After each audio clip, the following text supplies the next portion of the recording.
Hello friends, welcome back to my channel Surabhi's কুকিংয়ে আপনাদের সবাইকে ওয়েলকাম করছি।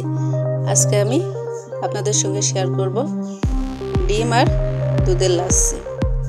এটা খেতে অসম্ভব মজা হয়। আপনারা বাচ্চাদের জন্য এটা রান্না করবেন, অবশ্যই খুবই টেস্টি হয়।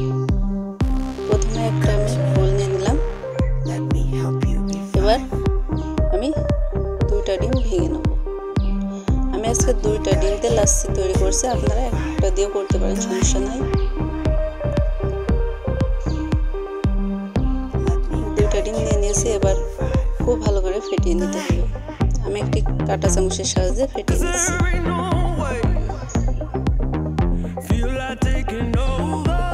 খুব ভালো করে ফেটে নিচ্ছি। ফেটানো হয়ে গিয়েছে। এবার আমি হাফ লিটার দুধ নিয়ে নিছি। দুধটা খুব ভালো করে জাল দিয়ে নিতে হবে। 2টা তেজপাতা, 2টা গরম মশলা, 2টা এলাচ দিয়ে দিলাম।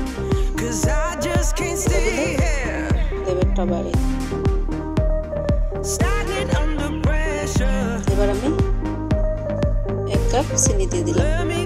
আপনারা আপনাদের মতো যতটুকু মিষ্টি খাবেন তত পরিমাণ চিনিটা অ্যাড করে দিবেন। এখানে আপনারা গুঁড়া দুধও ইউজ করতে পারেন, আমি এটা স্কিপ করছি। এবার আমি ফেটানো ডিমটা অল্প অল্প করে দিয়ে নেব আর অনবরত নাড়তে থাকবো। এভাবে দেবেন না, অনবরত নাড়তে থাকবেন যেন দলা পাকি না আসে। দেখুন, এভাবে আপনারা খুব ভালো করে নেড়ে নেড়ে মিশিয়ে নেবেন।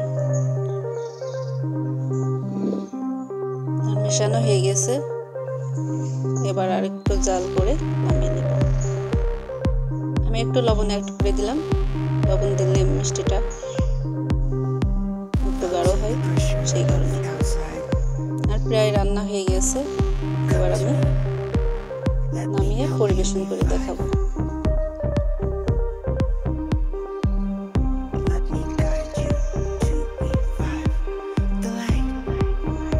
আমার ডিমের লাচ্ছিটা রেডি। আমি উপর থেকে কিছু চীনাবাদাম দিয়ে দিয়েছি।